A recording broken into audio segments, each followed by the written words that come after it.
Riff and Russ. What's up, guys? RussLyman here, and welcome to Riff and Russ. That's Pilot episode. That's me excited for myself. You know what's going on, Riff, man? I love that this basically started out of us hanging out at SEGE, and we just liked the name. We're like, hey, it's Riff and Russ, and we're like, that'd be a great name for like that'd be a good show name. Riff and Russ would be a great show name, by the way. Riff and Russ. And the rest is here. And I was like, do you want to do it? Rest is history, yeah. And we're here. Excellent. Well, I thought, because we just both recently went to Southeast Game Exchange, a retro game convention in South Carolina. Was a great time. So good. I said, why don't we talk about retro video game collecting now? Yep. Like getting those Nintendo games, maybe Atari games, and stuff like that currently. Yeah, I feel like it's good, too, that we talk about it. Not that we're anything special, but because that we've been around since, neither of us are technically a newer channel. We've been around for a while doing this. We've been in not only the YouTube scene, but the collecting scene. So I feel like what we say not like holds any value above anybody, but it like actually is like we were invested in this in YouTube and collecting for a long time now. Oh, yeah, absolutely. Growing up watching some of the grandfathered channels of game collecting and going out to Goodwills and the flea markets and like, whoa, Nintendo games. Like, I remember collecting those and wanting to go out and get them. Oh, yeah. Okay, so I guess to jump into it, are those days gone, Russ? I guess the first thing I want to talk, the first thing that came to my mind is you meet people nowadays who are like, dude, I love what you guys do. That's awesome. I want to do what you guys do. But some of these people are starting out from scratch, like nothing. I'm not a collector. I found your show, and now I want to rekindle my passion. Is this even realistically possible anymore? The thing, it's definitely possible, because I've seen games like going to Goodwill. They had Nintendo games in there and savers, and at the show, of course, you're at a retro video game show. There's retro video games there. The price point is far different.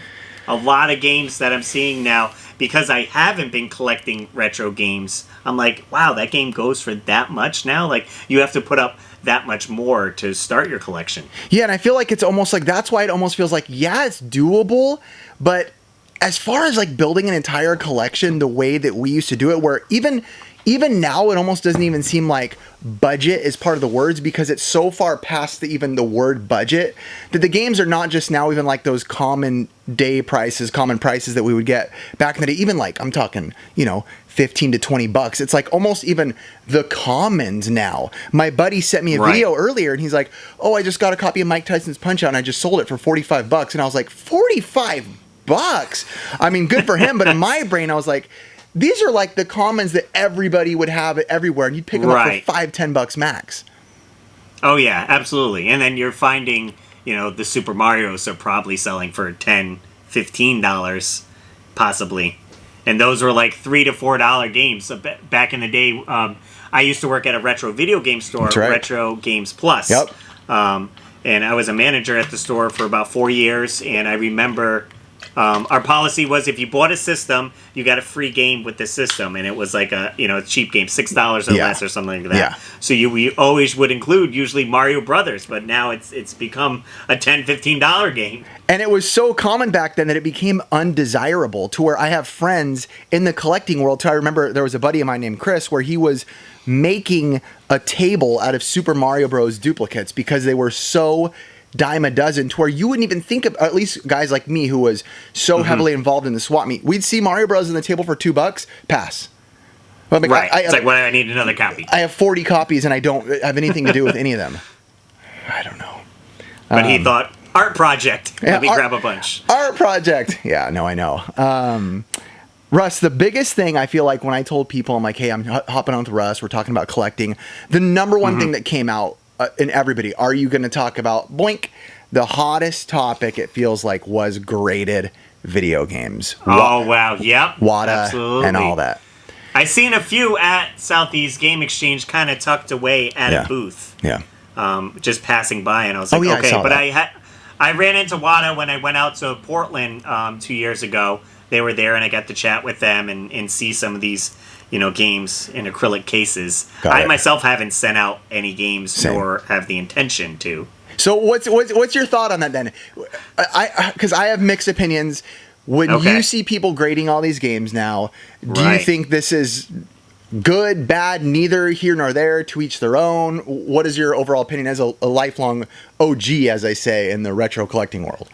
Right. I still, it's hard to fathom around people spending so much money to send this game out, to have someone grade it, you get it back, and it's in an, I guess, nice acrylic case for you to never touch and have a grade and be like, okay, now it's worth more because it's been graded. Yeah. And now that these things are selling on the market, then other people are going to maybe jump on ship and be like, well, if I find this game and I can go get it graded, my collection's now going to be worth more, or and maybe more an investment. And I get those who are doing it, but my brain can't lock into the reason of why though? Not getting it graded. I understand that, but why? I can't wrap my head around why is it selling for this amount of money. I can't physically understand. Actually spending. When I see it, I'm like, oh, that's cool for them. They want to grade it and preserve it. That's where I thought Waldo was first going. And when it first started happening, I was like, oh, that's kind of cool. It's definitely not for me. I don't care about that. I'm here to play and display. Ooh, I like that. Play and display. That's kind of like my motto. But so when I saw people grading them, I was like, oh, that's definitely not for me. People want to put these in a case and never use them. But that's cool. I do it with some toys and stuff like that. But then when I started to see people sell them for these prices, I almost was like, I'm going to controversy on the first episode. I felt like that's stupidity. Why would you pay? But then again, I know there's other things like cars that people never touch or comic books. But I guess just being so deeply rooted in video game nostalgia that my brain is like, no, don't do that. But I know my brain isn't there. I don't know. Well, I don't know what the people that are paying this price. Yes. I want to know their backstory. Are they retro video game collectors? Do they have a collection, or are they just some bigwig CEO and he's like, hey, let me just buy this up because it's an investment, and they're not really involved in the community, and that is driving the price up. That totally is happening, and I will not name names because that's not my jam, but I do know of a few people who, that makes sense. There's people in the world with a lot of money, or even not a lot of money. They start investing in things. I know even me, myself, started investing in homes and buying a home. And now my brain's like, well, I could take that money of my equity and put it down and buy another home. And before you know it, I can own 10 homes and never work a day in my life. And I don't know if that's as far as these people are going, but I know there is people who have no attachment to games at all, which I totally understand. Again, not hating. Right. But they're like, I'm using this strictly for investment, which, just like real estate or anything, people like us who are the deep backbones of it are like, oh no, but not to our hobby. Right. Don't do it to our hobby. And I remember that coming. I remember seeing those steps starting to be taken. I'm like, no, not retro. That's mine, or ours. Right. Well, I remember watching, one of the episodes of Storage Wars there, Storage Wars, I think. Yeah. And they found one of the Nintendos, and the guy was like, please let it be 001. NES 01. That's what they say on everyone. It was so stupid. But having it in a mainstream show like that, then, people are like, oh, these Nintendo games are worth something. So then they're thinking the common games that they have are worth, 50s, hundreds of dollars or whatever. Totally. So when they go to try to sell it and you try to explain to them, no, it's not worth this. It's like, yeah, but I saw it on this show. So now when you see these graded games, yeah, but it's sold for $500,000 or whatever. My copy should be worth a lot. And there is so much power in that in the modern day that we're in, to where if you see anything, any sort of media outlet, this goes for anything, goes for politics, goes for anything. If you see any media outlet, a person, an influencer, a guy on Storage Wars say something, even before it almost doesn't have to become valid. It doesn't have to be true. Because there's going to be 60, whatever the number is, I don't know, % of the audience who takes that as word. So these old video games are worth this amount. Whatever it may be that he said. I remember when he said it. It was so silly. But I remember even back in the day on our old channel, we got interviewed by CNN Money.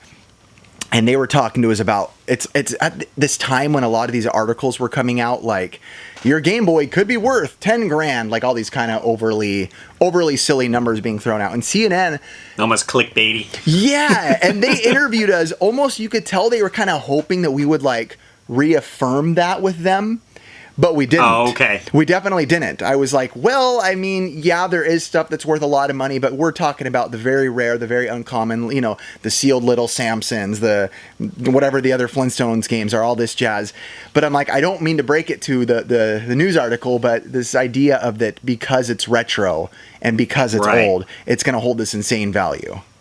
So Right, absolutely. Yeah, they were kind of hoping for you to jump on that ship there, and you're like, no, not everything has that high price tag that maybe, you know, people see, and they're like, oh, okay, if this game's worth this much, then my copy of Super Mario Brothers is super expensive.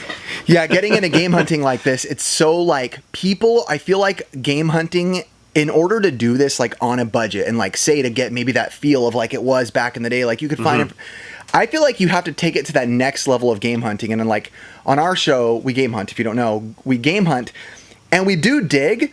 But I feel like you have to go now to that like next level of digging because I even see a lot of the main guys out there that I see every week collecting.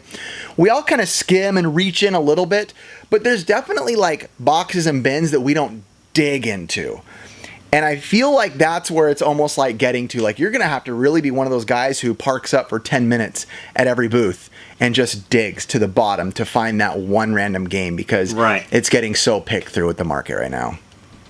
Or even, I just recently went to a flea market near me called the Elephant's Trunk. Okay. And it's one of those where you can get there early and actually pay a fee to get in before other people.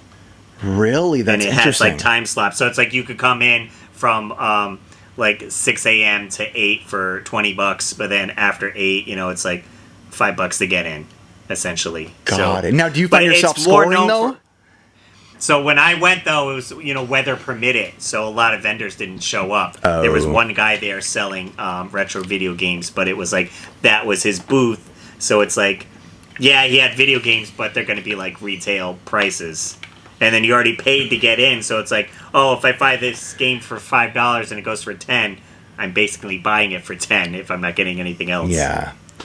So that's a big question for me, Russ. Okay, so you and I are kind of like a lot more like purists than a lot of people are in the collecting world. And that's just like a personality thing for us. Right. Do you find yourself slowly, or maybe you are presently, again, no judgment either way, do you find yourself like heading more in the direction of like flipping or kind of starting to flip, or no, are you completely against it, or you've always kind of done it? I just know there's a lot of guys even like me to where it's like, well, I guess it wouldn't hurt. I mean, I'm not like a flipper by any means, but I'm definitely finding myself more often than not now being like, I mean, why not flip this? But then I'm kind of screwing the market because I am like, well, I do want top dollar. Everyone else is getting top dollar, you know. Right. What about you? I can't say I've ever really sold stuff to flip it. My big concern is going out to these Goodwills and stuff where I watch other shows. I don't have the knowledge now of like what certain disc-based games are worth money, or DVDs that you can flip to put a profit towards your game collection, because I've been out of the retro game collecting scene for a while. You don't know what these games are going. Like I said, we were at the game convention and I'm looking at these games and I'm like, this one's over $100. Like I didn't even know. It's been so long since I picked one up. So when I see them out in the wild, I'm like, is this a good deal? I don't know. Yeah, and it's not like, and I think that should be made clear, it's not like you're not in the game collecting world necessarily by choice, but it's almost like you're almost like forced out, not quite literally, but it's like you said, you can't fathom paying these amounts now, seeing this stuff. Like, do I really need to spend $60 on this game? Even though I know that you might get $60 worth of fun out of it. That's a whole different conversation. But for me, too, it's like I have to specifically be collecting. For me, it's the Sega Genesis right now in order to want to buy a video game. Because I can't justify myself paying, again, building up collections back in the day, $5, $2 a piece for a game. Now, $25, $30 a piece to keep a collection going, and I'm like, technically, could I afford it? Probably, but I don't want my kids to have to eat off the 99-cent menu every night, you know. But then it also like it comes down to you're going out there and collecting. What is the purpose of grabbing maybe every NES game? Because a lot of times I remember going out back in the day and you're just NES game, grab it. Totally. But now I'm more focused. I feel it's like I only want the games that are maybe nostalgia for me or that are actually worth my time playing. It's taking up more room in my house, or in boxes, or just sitting there not doing anything. I'd rather put my collecting time towards something else. Totally, absolutely. Something I was thinking about too. This was like I don't know how to say this without coming off like a weird way. But so, all right, I'll whatever. However this makes me sound, it makes me sound. I basically, the other day, I talk to Retro Rick every day, guys like Chase After the Right Price, Phoenix Resale, a lot of these guys who are very popular in the world of retro, and they're popular for $10 game challenge, flipping, doing buying, selling, and all this stuff. And it's funny because I was talking to all them, and this is not, please God, don't come off, this is me tooting my own horn, but Retro Rick, Chase After the Right Price, others have told me that they started YouTube because of us. And again, that's not tooting my horn. And Phoenix Resale told me the thing, like, you guys were a huge inspiration of this channel. And I'm so happy for them, so happy with their channels, love them to death, all of them. But at the same time, it's like you said, it's one of those things where it's like, it's interesting that it's like you almost create some of those the competition, so to say, and now created the flipping, not necessarily, not really, not that I held it, but I'm sure enough influencers did that to where now this flipping thing is bigger. And that guy just makes me sound like a jackass. But well, no, absolutely. Like I think you brought it up before somewhere in one of your videos that I had watched, but where almost us back in the day when we were going out to the swap meets and this and that, it was almost like sinful to like get a game dirt cheap and then sell it for the profit. Whereas now, it's like that's what everyone's doing. They want to get the information. Oh, I want to see them pick up the games at Goodwill, which ones are worth money, so I can sell them and then fund my game collection. That's like where it's at now, basically. It totally is there. And again, that's totally okay. I am literally best buddies with all these guys. I talk to them every day, and I'm so proud of their channels. But yeah, it's like you said, it's one of those things where it's like I've said in videos before too, it's such a weird feeling when someone's like, you meet somebody at the swap meet, and you can see they have like a rare game, and they're like, I just picked this up for $5. And you're like, dude, sweet score. And they're like, and I only started coming here because of you guys. And I'm like, oh, dang it. Like, I could have got that game. You know what I mean? Got that. I got there earlier. Yeah. Yeah, it was definitely a sin in the retro world back then to flip games. It was like a scary, like we said before, a buddy of ours literally deleted his channel because he got so much hate from his very close friends for flipping a game. Wow. But now it'd be like, high five, everybody. Like, dude, you made $1,000 up a $5 purchase. Like, everybody high five. Right. It's just the tables have turned, and for better or for worse, that's objective for how you want to feel, Yeah, it's all just changing with the times. Totally. I said, again, I see myself now collecting more, like I'm buying Switch games. Got it. Or I'm staying focused on a collection. Like you said, you're collecting for Sega. Yeah. I'm trying to do a complete like Virtual Boy set. So it's like, okay, if I'm going out, I'm looking for the Virtual Boy games. Rather than getting common NES games just to put in the collection. Yeah. And that makes sense. It almost gives a new... I feel like for us, like who've been around for so long, not that we needed this, but we like you need something to collect for specifically, or just a different genre to keep the excitement of hunting going. Because paying the big prices, for me personally, I'm sure those guys who are collecting the sealed WATA, that's exciting for them. But for me, it's not exciting because it's out of my price range. But for me, I'm like, that to me, that's not it hurts my soul, if anything. You know what I mean? You're like, I want to open these games. Yeah, I'm just like, all right, so you can't play it. And we've all been accused of that, and that's happened. How many times have we bought in video games where it sat on our shelves for years without touching them? Right. Yeah, absolutely. I mean, you pick up games maybe at the convention, and it's like, oh, I can't wait to play this, and then you just never get around to it. It's like, well, you never played those games. What's the difference from collecting sealed games? Yeah, and that is a weird feeling. I remember that on YouTube when we'd pick up games. It almost feel like, not dirty, because you would say it with the intention of really playing it. When you say it on video, you're like, I got this game, and I can't wait to play it. And you weren't lying in the moment, but it's almost like a year goes by, and it's like, was I going to play it ever? Like, do I really care to play? It's just collecting such a... Russ, I like your R back there, bro. Oh, it seems you have a similar one as well. Riff and Russ. Dude, that looks good, man. It pops nicely. I do. You look like Blippy, bro, with those orange glasses. I love it. Well, I figured I'd match the R and wear my orange Yeah, ones. it looks beautiful. But yeah, so I guess in your opinion, I mean, I know we've kind of ran through the gamut. If you don't have other comments, do you? By the way, before I ask a question? No, yeah, go for the question, yeah. I feel like, the best wrap-up question to me, like, plain and simply, you've been around, is this community, the collecting community, because that's what we're talking about. Right. Is it better? Is it more enjoyable? Or do you feel like it's worse and tailing off as the excitement of the fun of being a collector? I would say it's still fun because now, like, for myself, like, I already have basically what I want for the collection. So it's cool to see other people out there getting stuff. One of the guys in my video from Southeast Game Exchange, I was doing my NES Freddy cosplay. Oh, nice. And he left a comment and was like, I saw you grab the NES Freddy game, and I was afraid you were going to buy it because I was looking for it. But then I put it back, and he actually purchased it. Oh, cool. And I was like, oh, that's cool, man. No, I was just doing it for the video. I got my copy so long ago. Yeah. Which I got it for, like, I feel like it's complete in box, $60 maybe I spent then. And I was like, wow, that's a lot. What's it go for now? I think it was going for over $100. It had to be at least $120, I think, for the complete Double. box. That's double. Nightmare on Elm Street. Flip it. No, I'm just kidding. Yeah. Yeah, dude. It's it's hard. I feel like for me, the first year of collecting hard was like nirvana to me. It really was, right? Because although I was collecting before, I feel like I really got heavy into collecting once I started my old channel, and it was just like this nirvana sense of like game collecting and YouTube and meeting new people, meeting guys like you, just this whole new community. It's like a whole new world, in the words of Jasmine, just building it once. And then I feel like I definitely, maybe like 3-4 years ago, definitely felt like it was stagnant for me.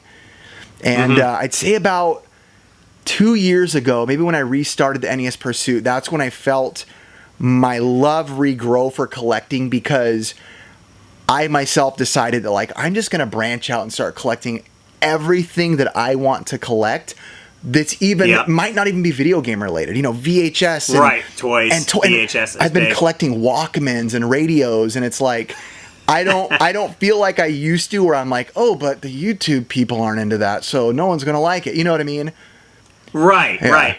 No, I almost had that same, like, epiphany of right kind of around when the mini consoles were coming out, the NES Classic and the Super Nintendo Classic, and then people hacked them, and they're like, okay, they're moddable. You could put a bunch of games on there. And they play great. Like, well, I can play any Nintendo game I want easily, and it's on, like, a official Nintendo hardware. I can hold the controller. Yep. That's when I was kind of like, I don't really need to pick up these games that have no nostalgic value to me. Totally. So I saw myself stop getting Nintendo games and just buying, new gen games, PlayStation 4, Switch, and stuff like that. Unless it was a subset collection, like I said, Virtual Boy. Okay, I want to collect those because it'd be a fun subset.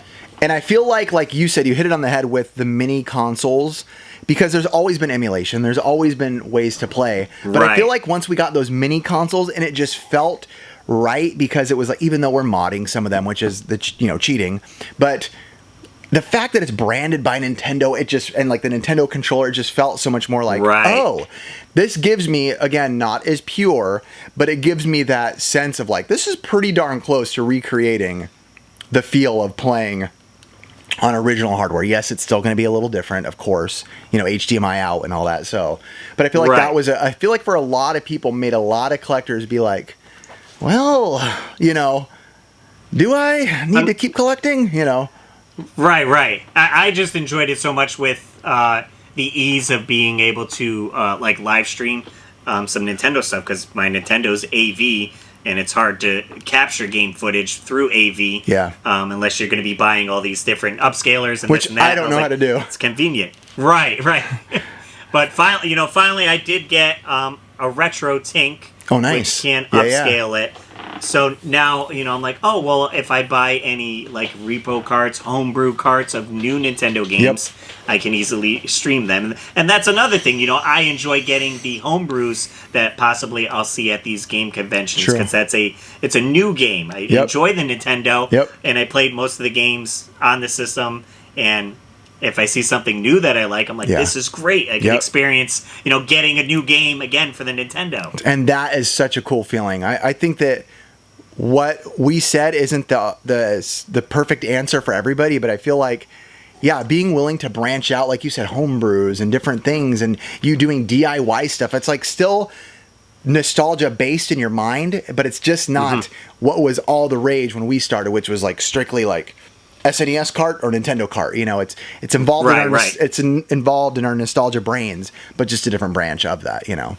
Yeah, so now it's like, all right, if you're retro collecting, maybe it's just, like you said, not Nintendo. It's like, maybe I want to get some retro toys, VHS tapes that Happy Meals. have Like, nostalgia who value knew? to me. What the heck, Happy Meal boxes.